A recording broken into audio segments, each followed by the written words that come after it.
Keberhasilan itu dari orang yang sadar aku lemah, sadar aku lemah, sadar aku lemah, yang kemudian mau bekerja sama.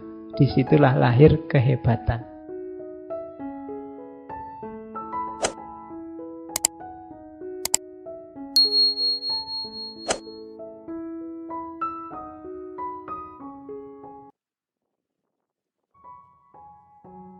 Jangan lupa kesadaran, kalau kita berinteraksi dengan orang, kesadaran bahwa kita itu lemah, kita itu membutuhkan orang lain.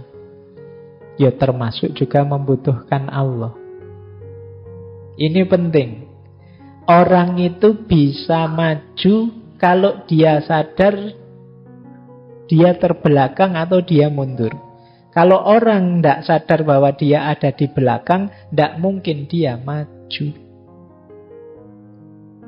Orang itu bisa saling membantu kalau sadar bahwa aku perlu dibantu.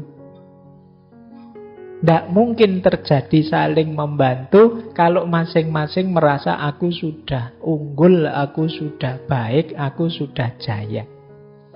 Maka kata Syekh Said Nursi, kedudukan, kekuasaan, kemajuan, dan peradaban umat manusia sebenarnya tidak bersumber dari keunggulan dan kekuatannya, tapi bersumber dari kelemahannya. Oh, ini menarik ya. Selama ini kita berteori bahwa hidup sukses itu karena modal, karena kekuatan kita. Justru tidak begitu. Justru kita sukses kalau kita sadar kelemahan kita. Sehingga kita ingin mencari bantuan, mencari jalan agar kelemahan kita ini bisa tertutupi. Antara lain dengan menjalin ukhuwah tadi. Orang yang sudah merasa hebat, sudah merasa benar, sudah merasa pinter, sudah merasa jaya, sulit menjalin ukhuwah. Karena bisanya dia di atas yang lain. Ukhuwah itu kan kesetaraan. Nah, itu ada kalimat bagus dari Syekh Said Nursi. Manusia itu mendapat pertolongan karena ketidakberdayaannya. Manusia mendapat karunia karena kefakirannya. Manusia mendapat ilham dari Allah karena kebodohannya. Manusia mendapat anugerah karena kebutuhannya. Tidak mungkin orang yang tidak butuh apa-apa kok dapat anugerah. Kenapa? Ya karena anugerah itu bagi dia tidak bernilai. Jadi anugerah itu bernilai bagi orang yang butuh. Ilmu itu bernilai bagi orang yang merasa belum tahu, merasa masih bodoh. Bantuan itu bernilai bagi orang yang memang merasa dia kurang. Nah, ini logika ini penting. Kalau kalian sudah merasa pinter, belajar tidak ada gunanya. Tidak ada manfaatnya.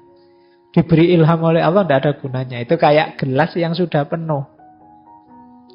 Diisi lagi tidak ada gunanya sudah. Maka justru kesadaran sosial itu harus diawali dari kesadaran bahwa kita itu lemah, saling membutuhkan yang lain. Nah, ini penting. Jadi, tidak banyak orang sadar dan mau ngaku bahwa dirinya itu lemah, memerlukan orang lain. Sebagian besar orang lebih banyak mengklaim dirinya adalah yang terbaik, yang paling benar, yang paling jos. Baik ya, jadi ini hakikat sosial yang pertama. Ini dasarnya ukhuwah. Ini menarik ya, kalau kadang-kadang memang orang pinter itu bisa saja ketemu hal-hal yang kita tidak membayangkan selama ini. Kita membayangkan keberhasilan, kesuksesan itu hasil dari orang jago yang ngumpul jadi satu terus jadi luar biasa. Padahal ternyata rumusnya tidak begitu. Keberhasilan itu dari orang yang sadar aku lemah, sadar aku lemah, sadar aku lemah, yang kemudian mau bekerja sama. Disitulah lahir kehebatan. Baik. Ini hakikat yang pertama. Hakikat yang kedua, kita sering tidak sadar Kata Syekh Said Nursi, kita itu hidup kita biasanya pakai rumus yang kiri itu, ketidaksadaran. Apa? Kita bersandar pada kekuatan kita, tujuan hidup kita ya kepentingan-kepentingan, konflik kita jadikan landasan hidup, penyemangat, rasisme, kesukuan. Jadi maksudnya ikatan kecil kita jadikan pengikat. Ras kita, suku dan lain sebagainya. Nah hidup kita sering begini, kata saya Said Nursi. Kita akan sering diminta mengandalkan kekuatan sendiri. Kata Said Nursi tidak akan kondusif. Kita juga sering hidup kalau tidak konflik, tidak maju-maju misalnya. Konflik saja wis, tawuran saja nanti maju. Nah, kan ada yang bilang begitu. Kata Syekh Nursi, tidak, kita sering meleset di situ. Begitu ditanya tujuan, selalu yang kita kedepankan adalah kepentingan. Akibatnya apa? Kalau kekuatan kita jadikan sandaran, biasanya kita jatuhnya adalah tidak tahu diri. Kalau tidak tahu diri, biasanya kita melewati batas. Orang yang percaya diri itu bagus, tapi terlalu percaya diri biasanya melampaui batas. Dia tidak bisa ngukur kekuatannya sendiri. Pak, saya semangat ini Pak, belajar filsafat. Ngajinya lanjut sampai jam 12 misalnya. Kemantepan. Nah, kamu mengandalkan kekuatanmu. Begitu nekat sampai jam 12 terus besok pagi greges awake. Tidak ngerti kekuatanmu sendiri. Jadi kadang-kadang kita hidup itu kan gitu, lupa dengan batas kita sendiri. Menganggap pokoknya bisa lah. Kan sekarang banyak motivator-motivator, kamu pasti bisa, kan gitu. Iya. Padahal sudah terbukti tidak bisa saya Pak, tidak nyampe. Pasti bisa gitu. Iya. Akhirnya kan kamu stres karepmu dhewe. Katanya pasti bisa, kok tidak bisa-bisa? Pasti bisa. Ya. Di antara kebahagiaan hidupmu adalah kamu ngerti batasmu. Ya pasti bisa dalam rangka membangun optimisme ya, tapi kamu harus tahu batas. Ngerti, oh iya Pak, ya bagus sih itu Pak, tapi saya belum nyampe. Belum mampu ke sana. Itu hidupmu akan bahagia. Tapi kalau kamu tidak ngerti batasmu sendiri, ya hasilnya mesti kamu akan gelisah. Mungkin depresi-depresi. Hari ini banyak orang depresi. Maka kalian hati-hati ya. Karena zamannya memang seperti ini. Cepat sekali berputarnya zaman itu. Nah, tetap nikmati hidup. Meskipun yang lain cepat, kamu boleh tidak cepat. Nah, orang Jawa punya jargon yang luar biasa, alon-alon waton kelakon. Daripada terlalu cepat terus meleset, mending pelan-pelan dan dapat semua. Daripada kamu tidak betah, Pak, saya tidak betah sudah Pak, kemana-mana ditanya kapan nikah, nekat wae, meleset nanti. Tidak, ya pelan-pelan, insya Allah nanti dapat. Kalau belum dapat, ya nasib. Tidak apa-apa. Yang penting nikmati hidupmu. Yang sulit itu hari ini adalah menikmati hidup. Banyak orang yang tidak bisa menikmati hidup. Mengejar kesuksesan banyak orang bisa. Mengejar keberhasilan, target yang tinggi-tinggi banyak orang bisa. Yang sulit itu orang menikmati hidup. Biasanya kuncinya karena mampu mengelola keinginannya, mampu mengelola kekuatannya, tahu batas dirinya. Baik, saya lanjutkan. Yang kedua, kepentingan. Jangan lupa, yang namanya kepentingan itu tiap orang beda-beda. Kalau tujuan hidupmu hanya kepentinganmu, siap-siaplah tabrakan dengan orang lain. Maka jangan itu. Nanti ada alternatifnya dari Syekh Said Nursi. Jangan hanya kepentingan yang kamu kejar. Yang ketiga, apalagi konflik. Konflik ini akan membawa pada pertarungan, perselisihan. Apalagi rasisme. Rasis itu akan membuatmu agresif, sombong. Ciri-cirinya orang yang akan gagal.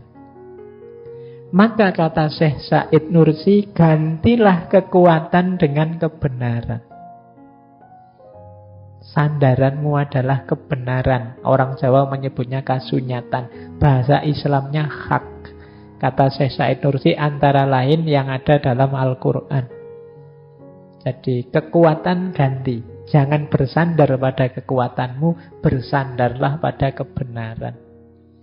Yang tadi saya sebut, kamu ngerti batas, ngerti kenyataan dirimu, itu kan namanya kebenaran, kasunyatan.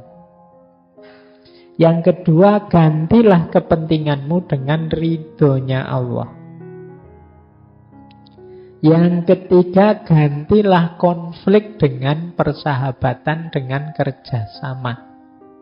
Yang keempat, gantilah circle kecilmu tadi yang namanya rasis tadi dengan circle yang lebih besar, agama, kemanusiaan, tanah air. Jadi kebangsaan, kemanusiaan, agama itu kan circle-nya lebih besar, biar kita tidak sempit. Ini akan membuat hidup kita lebih bahagia, lebih kondusif. Jadi jangan kekuatan tapi kebenaran, jangan kepentingan tapi ridhonya Allah, jangan konflik tapi kerjasama, jangan ras, jangan sara tapi kemanusiaan, tanah air, agama. Baik, jadi ini hakikat sosial yang kedua. Nah, ini saya agak cepat, masih banyak karena waktunya kurang separuh. Untuk ketahanan sosial, kebersamaan, ingat-ingatlah dua rumus ini, kata Syekh Said Nursi. Yang pertama apa? Surat Al-Anfal ayat 66. Wala tanaza'u fatafshalu wa tadhhabari hukum. Jangan kalian senang gegeran, senang berselisih, karena itu akan jadi akar perpecahanmu. Kalau sudah pecah, tadhhabari hukum. Lenyap anginmu, bahasa letterleknya. Maksudnya apa? Hilang kekuatanmu. Saya khawatir kalau tak terjemahkan tadhhabari hukum itu lenyap anginnya, terus kamu bayangannya kayak antangin itu, bablas anginnya. Enggak, maksudnya enggak ke situ. Jadi tadhhabari hukum itu hilang kekuatanmu. Jadi jangan seneng berselisih. Kita itu kan sering iseng. Kalau ada orang punya ide apa, gagasan apa, daripada sepi, di debat yuk, di komentari yang aneh-aneh biar rame di debat. Nah, ini mancing-mancing tanazuk, perselisihan. Karena kalau tidak hati-hati, perselisihan itu akan melahirkan perpecahan, fatafshalu. Dan kalau sudah pecah, ya sudah, kekuatanmu hilang, tadhhabari hukum. Kamu tidak akan dahsyat lagi. Ini ilustrasinya gampang, kayak waktu kita SD itu loh. Satu lidi mudah patah, banyak lidi jadi sapu. Nah, cuma kalau kamu males nyapu, sapunya tadi sia-sia. Berarti ya bersatu dan aktif kreatif. Yang tadi, sakhs maknawi tadi. Ini rumus pertama untuk ketahanan sosial. Jadi jangan suka mancing-mancing konflik. Biar kita tetap tangguh dalam kebersamaan. Yang kedua, Al-Hasr ayat 9. Wa yu'siruna ala anfusihim walau kana bihim khososoh. Dan mengutamakan yang lain atas diri mereka, meskipun mereka sendiri juga punya kepentingan. Ini rumus persahabatan yang ada di banyak tokoh kemarin sebelumnya juga ada ini kan. Mengutamakan sahabatnya, meskipun aku juga penting.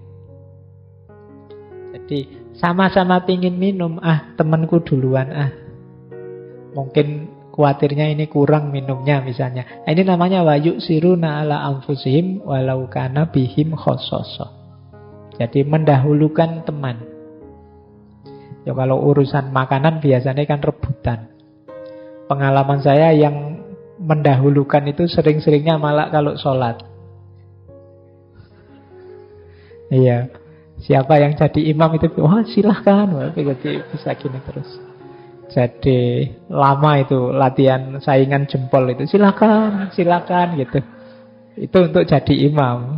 Yang termasuk saf itu banyak yang kalau ada saf depan lowong itu tidak balapan maju tapi saling mempersilahkan. Oh silakan, oh silakan saja tadi. Akhirnya sampai imamnya takbir kosong, tidak ada yang mau maju. Jadi kalau kok milih di belakang Thomas softnya, enggak Pak, itu kan sekarang kalau habis Jumat banyak makanan. Nanti kalau barisnya di depan, wah telat kalah sama anak kecil-kecil itu nanti. Oke, ya itu. Nah, ya harusnya tentang makanan juga wayu siruna ala anfusihim. Yo saudaranya yang lain tak. Wah saya nggak rebutan. Nah, sebenarnya saya ada kesempatan, tak tunggu aja nanti habis apa enggak. Kalau yang lain butuh ya silahkan diambil, saya terakhir saja. Harusnya begitu. Tapi kan enggak tega Pak. Eman-eman. Baik, tapi ini rumus untuk ketahanan sosial. Jadi 2 ayat ini. Jadi yang pertama, jangan suka mancing-mancing perkara, jangan gemar berselisih, berdebat. Yang kedua, utamakan sahabatmu. Oke, lanjut. Nah, ini teori besar selanjutnya berhubungan dengan ukhuwah. Prinsip, ada 6 prinsip. Prinsip pertama ini, kata Syekh Said Nursi, kalau engkau menganggap bahwa manhaj dan pendapatmu benar, engkau berhak berkata manhaj dan pendapatku benar atau manhaj dan pendapatku lebih baik. Tapi engkau tidak boleh berkata hanya manhaj dan pendapatku yang benar dan yang lain salah. Sederhananya begini, engkau boleh yakin bahwa dirimu benar, tapi engkau tidak boleh memvonis yang berbeda dengan dirimu pasti salah. Jadi, kenapa? Ya, apalagi terhadap musuhmu. Sebab pandanganmu yang penuh kebencian dan pikiranmu yang terbatas tidak bisa menjadi tolok ukur dan penentu yang menetapkan kekeliruan pendapat orang lain.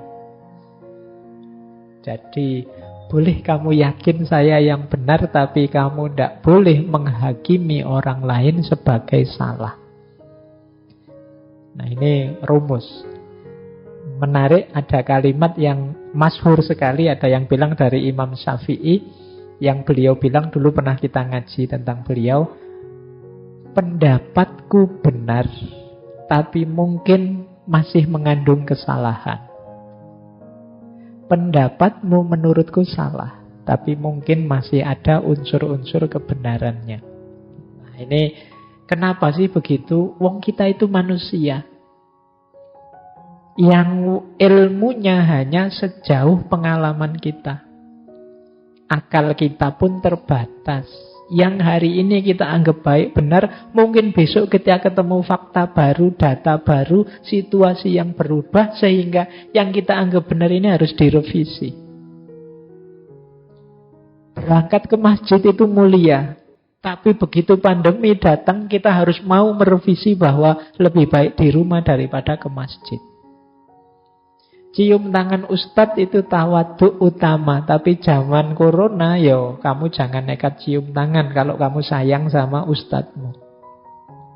Loh, ini yang dimaksud jangan memutlakkan kebenaranmu. Kamu meyakininya oke, tapi apalagi kamu menghakimi yang lain. Ini prinsip yang pertama. Sumbernya perpecahan itu sebenarnya bukan karena engkau yakin benarnya pendapatmu, tapi karena vonismu pada salahnya yang lain. Apa bisa Pak? Begitu bisa. Dan sangat mungkin. Dalam hidup ini banyak kita melakukan itu meskipun tidak sadar. Contoh paling mudah. Misalnya teman-teman sedang jatuh cinta. Itu kan kita merasa bahwa pasanganku inilah yang paling cakep sedunia. Ya kan? Yang paling ganteng sedunia, yang paling gagah sedunia. Kan tidak masalah begitu. Tanpa harus kita, kalau kamu jelek, kalau kan nggak harus pakai begitu. Jadi, kamu yakin bahwa engkau cakep, tidak apa-apa, tanpa harus bilang bahwa temanmu jelek. Kalau kamu masih perlu bukti jeleknya temanmu meyakinkan dirimu ganteng, sebenarnya kamu tidak terlalu yakin dengan kegantenganmu sendiri. Kalau kamu masih butuh salahnya orang lain untuk menegaskan bahwa kamu benar, sebenarnya kamu belum terlalu yakin dengan kebenaranmu. Jadi engkau tahu bahwa kalau kamu yakin bahwa aku benar, kamu tidak butuh penguat, kamu tidak butuh bukti fakta apapun termasuk bahwa yang lain salah. Kalau teman-teman yang, Pak, menurut saya yakin jalanku yang benar ini. Ya sudah, jalan saja di jalanmu. Tidak perlu kamu, tapi saya ingin membuktikan teman saya itu salah. Ya kamu akhirnya nggak jalan di kebenaranmu. Kamu hanya fokus mencari salahnya temanmu. Oke, jadi ini prinsip pertama, rumus pertama dalam persaudaraan. Rumus kedua, engkau harus berkata benar dalam setiap perkataan, namun engkau tidak berhak menyampaikan semua kebenaran. Engkau harus jujur dalam setiap ucapan, tapi tidak benar juga jika engkau terlalu jujur mengungkapkan apa saja. Nah, ini penting. Ini menarik teorinya. Sebab orang yang tidak punya niat ikhlas seperti dirimu bisa jadi membuat marah orang yang mendengar untaian nasihatmu. Maka yang terjadi justru kebalikan dari yang diharapkan. Jadi maksudnya begini loh. Kita ngomong itu harus benar. Tapi tidak semua yang benar harus kita omongkan. Kita ngomong harus jujur, tapi tidak segala hal harus kita ungkapkan secara jujur. Antara lain apa? Demi persaudaraan tadi, kebersamaan kita. Ada banyak hal yang kamu tidak harus terang-terangan. Meskipun mungkin temanmu kayak tadi, ini sudah males, jelek, sudah itu kan demi kebersamaan kamu ndak harus terang. Ya wis hatimu aja yang bilang gitu, ndak usah kamu.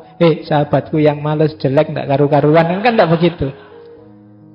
Jangan terlalu jujur. Seandainya ada penting ingin mengungkapkan itu, cari momen yang pas dengan retorika yang sesuai. Makanya ini mungkin maksud dari, kan sering kita bilang jujur itu bagus, terlalu jujur tidak. Jadi terlalu jujur itu berarti apa? Yang seharusnya tidak dikatakan, ya jangan dikatakan. Ada banyak hal yang itu kalau dikatakan mungkin membuat malu orang, membuat aib, yang efek destruktifnya mungkin lebih besar daripada aib yang dibongkar, rasa malu yang diungkapkan tadi. Justru demi kebijaksanaan dan persaudaraan, kita tidak harus terlalu jujur, tidak semua kebenaran harus diungkapkan. Nah, ini butuh kebijaksanaan level tinggi. Kadang-kadang kita itu agak sok baru ngerti sedikit-sedikit, wah saya jujur loh ini, saya apa adanya loh ini. Tapi kalau ngomong nyelekit, akhirnya teman-temannya bubar semua, tidak mau dekat sama dia. Temannya dia sedikit, saudaranya tidak banyak akhirnya. Nah, sesama saudara ya siap, termasuk menutupi aib-aibnya. Kalau ingin menasehati ya diam-diam. Aku tahu engkau ini salah, tapi kalau tak declare sekarang di depan orang banyak, mungkin engkau tersinggung, mungkin engkau malah nasihatku malah tidak sampai pada tujuannya, malah persahabatan kita pecah. Ya sudahlah, nyari momen saja yang pas, yang enak. Nah, ini prinsip kedua. Jadi dalam persahabatan kita harus tahu kapan bicara, mana yang harus kita ungkap, mana yang kita simpan saja dulu. Baik, yang ketiga. Jika engkau menginginkan permusuhan, musuhilah rasa permusuhan yang ada dalam dirimu. Berjuanglah untuk memadamkan api permusuhan itu dan cabutlah hingga ke akar-akarnya. berusahalah memusuhi musuh yang paling tangguh dan paling berbahaya, yaitu hawa nafsumu. Jadi ini nasihatnya Syekh Said Nursi. Begitu engkau merasa, aku kok benci sekali dengan dia ya, aku pingin memusuhi, menjatuhkan dia. Begitu kamu sadar, wah ya, aku sedang membenci orang, sedang memusuhi orang. Perang sekarang. Tapi perangnya tidak ke sana. Perangnya melawan dirimu sendiri. Padamkan api yang ada dalam dirimu. Jadi begitu kamu sadar kamu sedang menghidupkan api permusuhan, api kebencian, segera nyatakan perang. Tapi tidak pada orang yang kamu benci, kamu musuhi, melainkan perang melawan dirimu sendiri. Kalau bahasanya Syekh Nursi, ya, perang melawan hawa nafsumu. Itu yang lebih besar dan lebih berat. Jadi seperti pernyataannya Rasulullah kan setelah perang Badar, beliau bilang kita kembali dari perang kecil menuju perang besar. Perang besar itu apa? Perang melawan hawa nafsu. Nah ini rumus ketiga. Kenapa sih Pak kok tidak boleh permusuhan? Tadi loh di depan sudah dijelaskan, permusuhan itu pasti kezoliman. Kezoliman secara hakikat, kezoliman secara hikmah, kezoliman secara Al-Quran, kezoliman secara pribadi. Maka begitu kamu merasa sedang memusuhi sesuatu atau seseorang, deklarasikan perang melawan dirimu sendiri yang sedang melakukan kezoliman. Baik, ini prinsip ketiga. Nah, itu ada kalimat, mungkin ini agak berat, tapi boleh dipelajari. Jika engkau ingin mengalahkan musuhmu, balaslah perbuatan buruknya dengan kebaikan. Dengan itu api permusuhan bisa padam. Sebaliknya, jika engkau membalas keburukannya dengan keburukan yang serupa, permusuhan di antara kalian akan bertambah kuat. Seandainya secara lahiriah engkau berhasil mengalahkan musuhmu dengan perbuatan buruk yang serupa, hatinya akan dipenuhi kebencian terhadapmu sehingga permusuhan akan terus berlanjut. Sementara itu, membalasnya dengan kebaikan akan membuatnya menyesal, dan bisa pula ia menjadi sahabat karibmu. Sebab pada dasarnya tabiat seorang mukmin itu mulia. Jika engkau memuliakannya, ia akan tunduk kepadamu dan menjadi saudaramu. Nah, ini balaslah keburukan dengan kebaikan. Dalam rangka apa? Menghentikan siklus keburukan. Balaslah permusuhan dengan persahabatan, pertemanan. Dalam rangka apa? Menghentikan siklus permusuhan. Kecuali kamu tahan musuhan terus. Makanya tadi saya bilang berat. Kita itu kan kalau kesenggol dikit aja puanasi luar biasa. Jangankan yang berat-berat, sekedar naik motor saja, diselip tanpa aba-aba, tanpa rating, itu kan kita puanasa, wah kurang ajar dasar, kan mesti ngono. Wong sekedar di lampu merah, begitu ijo kita di bel belakang kita saja kan kita mangkelnya luar biasa. Nggak sadar apa wong baru ijo saja sudah ngebel misalnya. Nah, kita kan mudah sekali tensi kita naik, sumbu kita pendek sekali. Jadi yuk latihan, bahkan diberi yang buruk kita balas yang baik. Manfaatnya jauh lebih banyak dan lebih besar. Paling tidak siklus kebencian dan permusuhan itu berhenti. Orang yang memusuhi kita itu kan memang inginnya kita hancur, kita jelek, kita jatuh. Paling tidak kita selevel dia. Kalau kita ikuti ritme itu ya kita akhirnya jatuh ke frekuensi yang sama. Ini loh Pak, orang kok sering maki-maki, tak maki-maki ganti. Ya padha wae akhirnya kan kita ada di level dia. Nanti begitu kita maki-maki ganti, dia juga balasnya lebih sadis lagi makiannya. Kita tidak terima lagi. Emangnya dia aja yang bisa ngomong jorok itu. Aku juga bisa ngomong lagi. Akhirnya kan siklus makiannya tambah lama, tambah serem. Nah, itu yang terjadi. Maka yuk yang buruk kita balas dengan kebaikan. Sehingga apa? Siklus kebencian dan permusuhan itu terhenti. Dan kita bisa membangun ke depan hidup yang lebih kondusif, lebih baik. Bisa jadi nanti dia jadi sahabat kita. Oke, ya ini diingat-ingat saja, dibuat rumus hidup, latihan. Ini memang berat, tapi pelan-pelan. Ini diantara perjuangan melawan nafsu kita sendiri. Lanjut. Nah, ini ada kalimat yang menarik.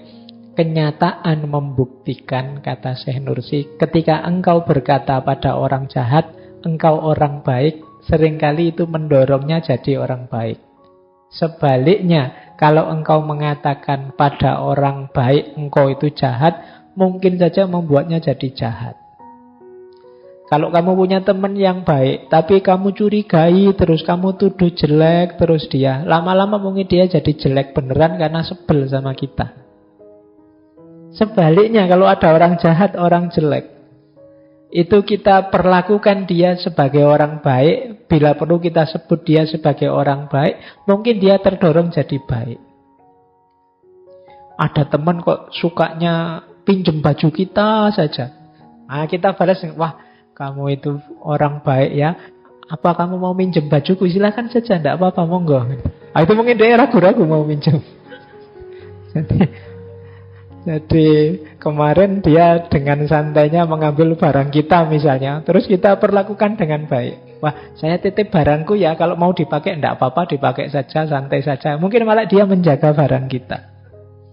Jadi orang jahat itu kadang-kadang kalau kita perlakukan dengan baik, itu dia pelan-pelan dia bisa berubah jadi baik. Sebaliknya, orang baik kalau kita perlakukan buruk, kita sebut dia sebagai orang buruk, jangan-jangan lama-lama jadi buruk. Sebutan-sebutan kita sedikit atau banyak akan berpengaruh. Saya selalu mengingatnya itu selalu pertikaian di medsos itu sering kita menyebut saudara kita yang baik-baik dengan buruk-buruk. Jangan-jangan lama-lama dia berubah jadi buruk beneran. Gara-gara kita pepet terus, kita pojokkan terus. Nah, Syekh Nursi menyebut, yuk kita perhatikan prinsipnya Al-Quran ini loh. Yang pertama surat Al-Furqan ayat 72. Wa idza marru billahwi marru kirama. Jadi orang-orang yang ketika lewat di hadapan orang-orang yang tidak serius, sendagurau, abai, cuek, mereka tetap marru kirama. Lewat dengan memberikan penghormatan. Tetap menghargai dirinya sendiri dan menghargai temannya. Atau surat At-Taghabun ayat 14, wa in ta'fu wa tasfahu wa taghfiru fa innallaha ghafurur rahim. Kalau engkau mau mengampuni, menerima, memaafkan, sesungguhnya Allah itu Maha Pengampun dan juga Maha Penyayang. Jadi jangan buruk dibales buruk, jangan orang baik kita perlakukan buruk, bahkan kalau bisa orang buruk kita perlakukan dengan baik. Lanjut, prinsip keempat adalah prinsip kedengkian dan permusuhan itu sebenarnya menghancurkan diri kita sendiri. Jadi alasannya 4. Ini tadi ya yang saya sebut, ada penjelasan panjang di belakang. Orang yang dengki itu dia capek dan lelah. Kenapa? Dia ingin mencari terus cara menjatuhkan musuhnya yang dia dengki. Pikirannya juga negatif terus pada yang dia dengki. Makanya bahkan di surat Al-Falaq itu kan kita berdoa memohon secara khusus agar dilindungi dari orang dengki. Karena orang dengki itu menghabiskan energinya tidak untuk membuat hidupnya sukses, tapi untuk membuat yang dia dengki hancur. Bila perlu hancur bareng tidak apa-apa, asal dia juga hancur. Ini orang dengki. Jadi menghancurkan dirinya sendiri. Yang kedua, orang dengki itu seperti orang bunuh diri. maunya menghancurkan yang dia dengki, tapi sebenarnya yang hancur dirinya sendiri. Dia gelisah, dia tidak nyaman hidupnya, dia hilang tenaga, hilang pikiran, hilang fokus hidup dan lain sebagainya hanya untuk orang lain. Hanya untuk kehancurannya orang lain. Jadi dia seperti orang yang blunder, ingin menghancurkan saudaranya, tapi hakikatnya dia sendiri yang hancur. Yang ketiga, orang dengki itu orang yang tertipu. Dianggapnya dunia ini selamanya. Dianggapnya kekuatan, kedudukan, kemenangan, kejayaan di atas temannya yang dia dengki itu segalanya. Padahal hidup ini sementara semua. Berapa panjang usia kita? Maka orang dengki itu sebenarnya orang yang tertipu.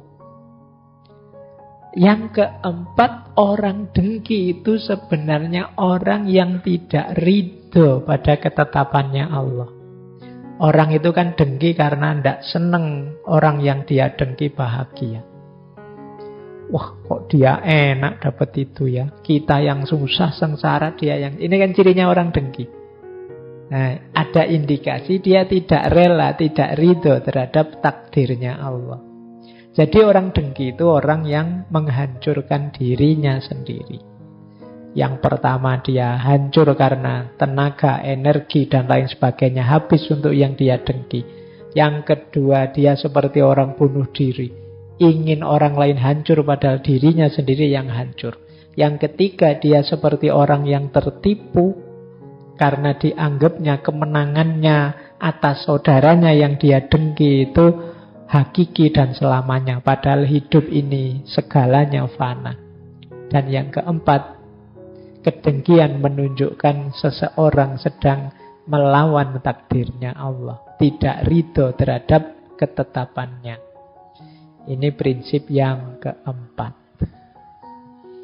Nah, makanya Syekh Said Nursi mengajarkan kita, kalau kita dengki kepada seseorang, perhatikan 3 hal ini. Yang pertama apa? Takdir ilahi.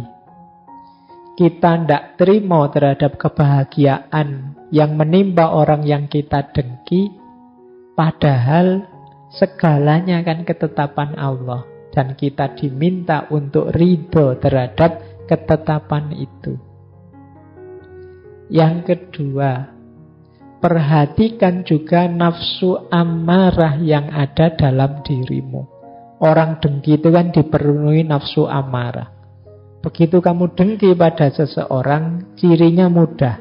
Kamu gelisah kalau lihat seseorang sukses, dan kamu senang kalau lihat seseorang jatuh. Berarti dalam hatimu ada kedengkian, berarti dalam hatimu ada amarah. Saatnya kamu keluarkan. Fokus pada yang kedua ini. Yang ketiga, engkau itu juga manusia yang penuh kekurangan, keterbatasan, kecerobohan. Daripada engkau sibuk mikir jatuhnya orang lain, bukankah lebih baik kalau engkau mikir memperbaiki dirimu sendiri? Jadi ini obatnya 3 penyakit dengki itu. Yang pertama, sadari hidup ini segalanya sudah diatur jalannya oleh Allah. Yang kedua, sadari untuk memadamkan, mengeluarkan nafsu amarah dalam dirimu. Yang ketiga, sadari akan lebih baik dalam hidupmu untuk memperbaiki diri daripada sibuk menjatuhkan orang lain. Nah, ini 3 obatnya rasa dengki. Kalau kita bisa melakukan 3 hal ini, sejelek apapun, seburuk apapun saudara kita, di mata kita tampak kecil dan remeh dibandingkan diri kita sendiri. Wong nasib kita sendiri juga tidak jelas.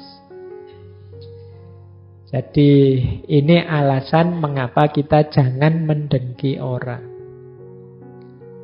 Terus prinsip yang kelima,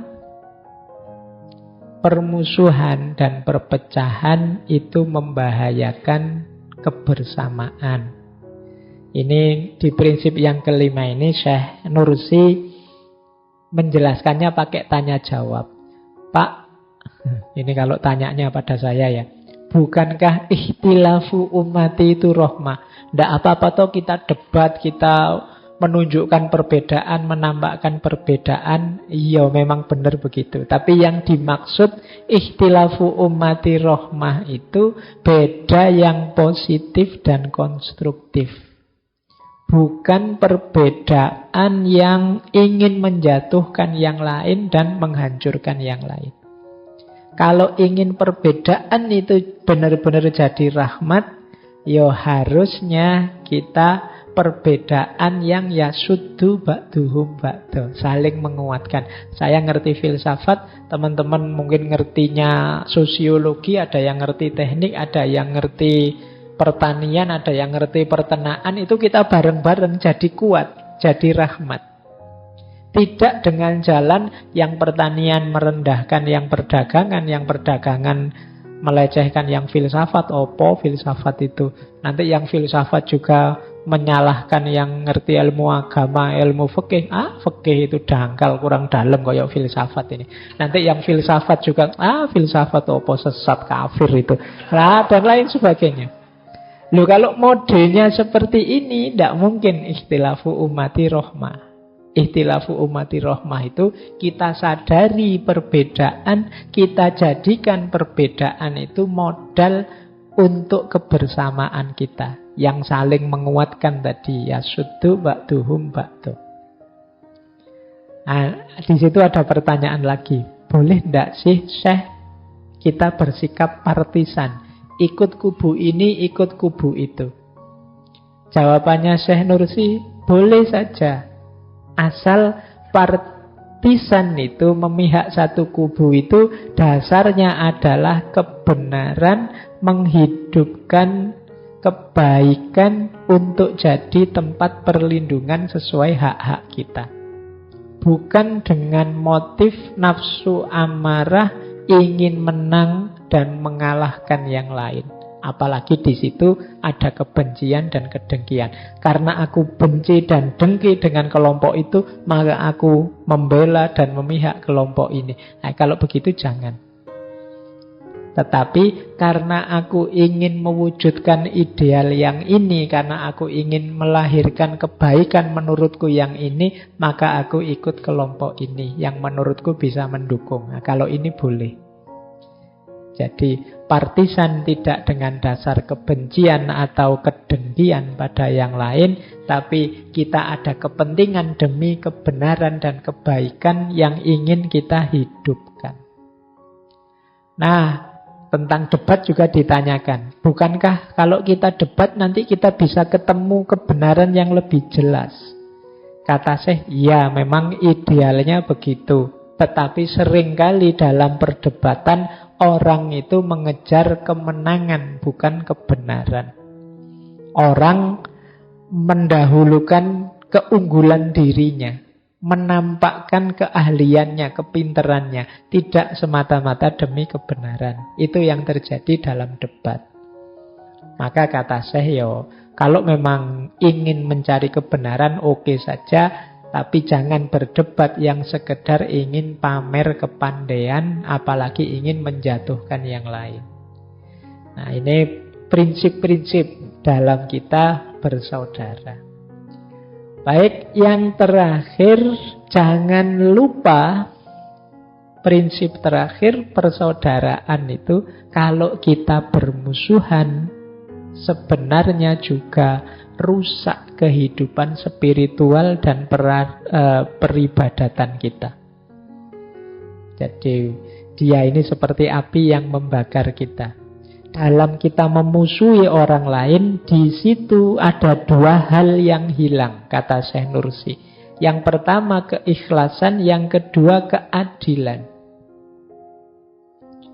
Keikhlasan itu apa? Ya, karena kalau kita memusuhi orang lain, perbuatan-perbuatan baik kita motifnya biasanya pasti bukan Allah lagi.